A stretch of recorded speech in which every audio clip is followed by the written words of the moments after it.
Bismillahirrahmanirrahim. Assalamualaikum warahmatullahi wabarakatuh. Bismillah, alhamdulillah, wassalatu wassalamu ala rasulullah, wala hawla wala quwata illa billahi al-aliyyil azim. Bagaimana kabarnya? Alhamdulillah, semoga tetap kesehatan, kebahagiaan, kesejahteraan terlimpah kepada kita sekalian. Semoga kita diberikan kemampuan untuk selalu berbuat terbaik. Baik, sebelum saya melanjutkan, silakan like and share serta subscribe dari video yang akan saya bahas ini. Ya, pada kesempatan ini saya akan membahas mengenai crafting the service environment. Ya. Jadi ini adalah bagian dari bahasan mengenai lingkungan dari jasa, ya, service environment. Ada literatur lain yang menyatakan service environment itu merupakan servicescape dari jasa yang kita tawarkan. Baik,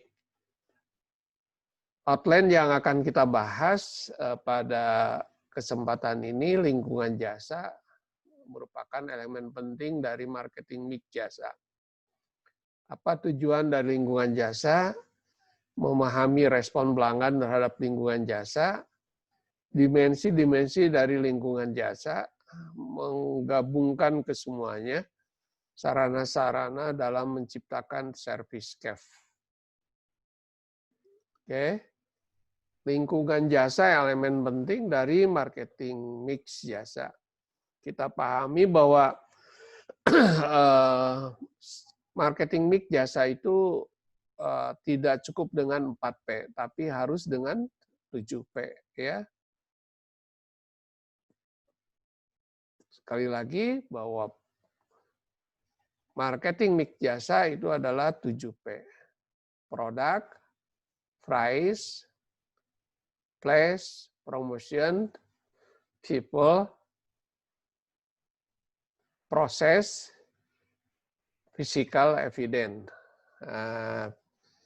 Jadi lingkungan jasa itu memainkan peran kunci dalam membentuk pengalaman seseorang terhadap pelayanan yang diberikan dan meningkatkan kualitas jasa untuk memberikan kepuasan kepada pelanggan.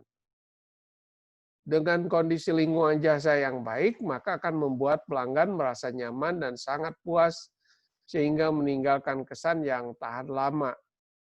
Lingkungan jasa juga disebut sebagai servicescape. Ya, tadi P yang terakhir adalah physical evidence dalam bahasa yang lain di marketing mix ini. Ya, jadi servicescape atau service environment itu adalah merupakan physical evidence di dalam bahasa marketing mix. Apa tujuan dari lingkungan jasa itu? Yang pertama adalah membentuk pengalaman pelanggan, perilaku pelanggan. Ya, jadi ini sangat berkesan sih kalau dengan misalnya pengalaman masuk ke sebuah perusahaan atau misalnya sebut saja hotel atau restoran atau jasa lainnya, sebutlah. Maka bagaimana misalnya kebersihannya, WC-nya gitu ya. Bagaimana misalnya di sana itu lingkungan udaranya, bagaimana kebersihan tampilan pakaian dari si personanya. Ini membentuk pengalaman bagi si pelanggan. Yang kedua, mendukung citra, ya, mendukung citra, strategi positioning dan diferensiasi. Nah ini, ya, jadi lingkungan servicescape ini memberikan citra perusahaan yang bersih, bagaimana position kita, bagaimana diferensiasi dari perusahaan yang lain. Oleh karena itu sangat penting. Dan yang ketiga adalah bagian dari proposisi nilai. Ingat bahwa proposisi nilai itu adalah perbandingan atau selisih antara benefit yang kita berikan dengan pengorbanan yang konsumen berikan. Nah, jadi proposisi nilai yang akan kita berikan, kita ingin memberikan value benefit yang lebih tinggi daripada cost customer gitu ya. Ini proposisi nilai yang ingin sampaikan. Dengan demikian maka si pelanggan merasa dia mempunyai atau dalam bahasanya dia mempunyai keuntungan yang lebih, profitabilitas yang tinggi. Yang keempat, memfasilitasi penghantaran jasa dan meningkatkan produktivitas. Jadi memang service cap itu tadi lingkungan fisik itu peralatan-peralatan yang kita gunakan ini untuk sarana menyampaikan jasa. Ya. Kalau peralatan dan teknologi yang kita gunakan semakin bagus, tentu produktivitas kita juga akan meningkat. Ya. Bagaimana tampilan kita juga akan semakin meningkat, semakin bagus. Ini adalah 4 tujuan dari lingkungan jasa. Memahami respon konsumen terhadap lingkungan jasa atau layanan. Ada 2 teori. Yang pertama model stimulus respon Mehrabian-Russell, dan yang kedua the Russell model of effect. Ini model yang pertama, model stimulus respon Mehrabian-Russell. Jadi the Mehrabian-Russell stimulus respon model ini dimensi of apex ya, pleasure dan arousal ini akan memberikan dampak yang ditentukan oleh ini situasi seperti ini dari sini ya, environmental stimulus, kognitif, proses, steroid cell misalnya bagaimana ke sini. Terus nanti juga akan mempengaruhi respon dan perilaku. Bagaimana approach, avoid, and cognitive prosesnya juga mempengaruhi nanti. Jadi si model stimulus Mehrabian-Russell ini menganggap bahwa semua ini adalah akibat dari stimulus dan akan memberikan respon yang positif terhadap jasa yang kita tawarkan. Gitu ya. Ini the Russell model of apex. The Russell model of apex ini kayak gini, ya. Jadi kalau yang ini kan ini ke sebelah sini ya, ke sebelah kanan ini semakin exciting, relaxation, makin bagus, pleasantnya, nyaman. Tapi kalau sebelah sini ini tidak baik. Kalau distressing misalnya tuh, boring, bosen, jadi ada sisi yang tidak nyaman, ada yang sisi yang nyaman. Jadi kita harus membuat yang sebelah sini ya, kita merasa exciting, si konsumen itu relak, nyaman gitu ya. Jadi modelnya seperti itu. Oke. Jadi model service cap ini model komprehensif dibangun oleh Mary Jo Beitner. Berdasarkan teori di atas mewakili kerangka kerja terintegrasi yang menjelaskan bagaimana pelanggan dan pegawai layanan merespon terhadap dimensi-dimensi utama dari lingkungan atau service cap tadi. Model service cap ini menunjukkan bahwa terdapat moderator atau penyeimbang antara respon pelanggan dan pegawai. Ini berarti lingkungan jasa yang sama dapat memberikan dampak berbeda terhadap berbagai pelanggan, bergantung pada siapa pelanggan tersebut dan apa yang ia sukai dan bersifat pribadi misalnya. Jadi bisa saja sih lingkungan jasa itu memberikan respon yang berbeda pada orang itu. Mengapa respon berbeda? Karena bisa jadi karena pengalamannya. Bisa jadi karena ekspektasi dia terhadap pelayanan itu, ya. Namun demikian si perusahaan harus punya standar minimal yang harus kita sampaikan kepada pelanggan. Ini model service gap. Nah, dimensi lingkungannya apa saja? Ini ada yang disebut dengan kondisi sekitar.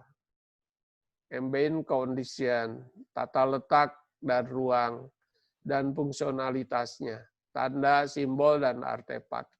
Jadi ada tiga lingkungan jasa ini. Kondisi sekitar, tata letak ruangan dan fungsionalitas, tanda, simbol, dan artefak. Oke, apa saja yang pertama?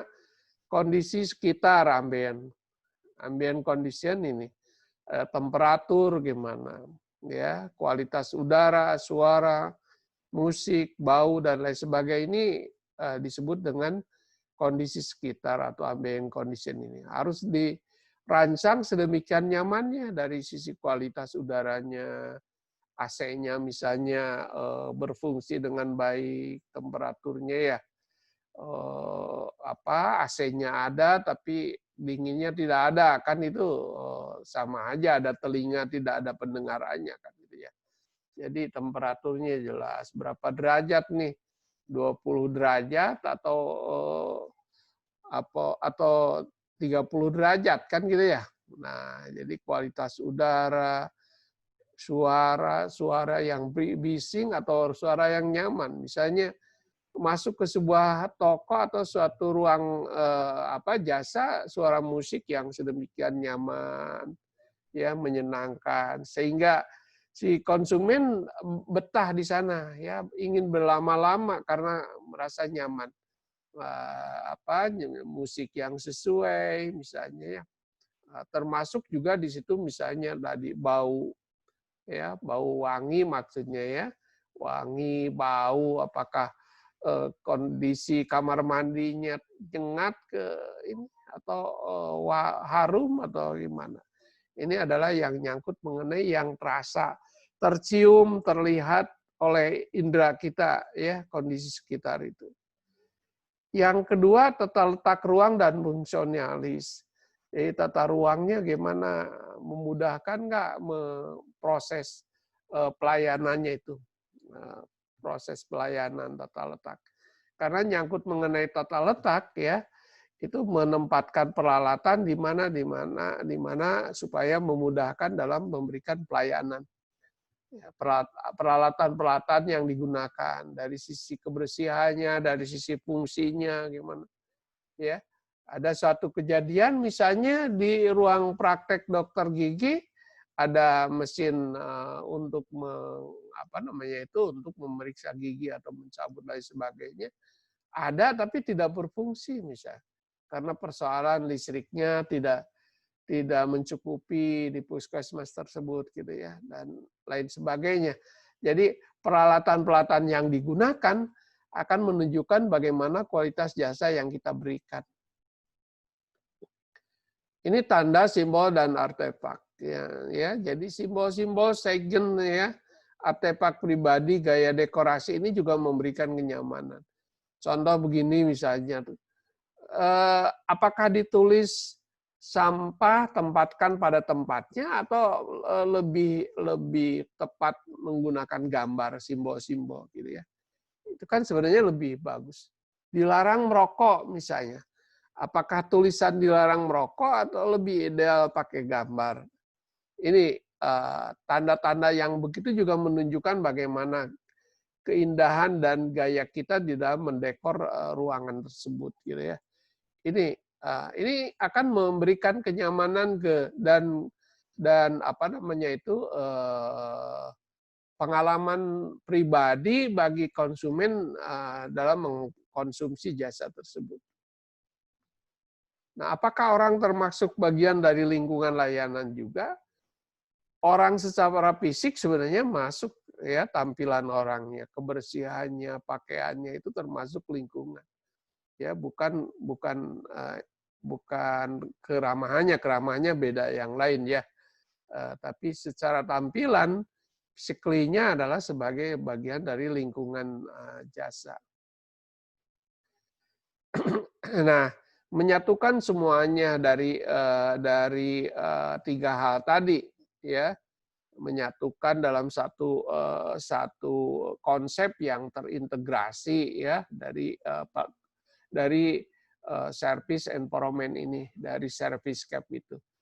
Meskipun individu sering melihat aspek tertentu dari fitur desain individu dari lingkungan, itu adalah konfigurasi total semua fitur desain mereka yang menentukan tanggapan konsumen. Artinya konsumen merasa lingkungan layanan secara holistik. Ya, orang itu tidak semuanya suka dengan keseluruhan, ya, ada bagian-bagian tertentu.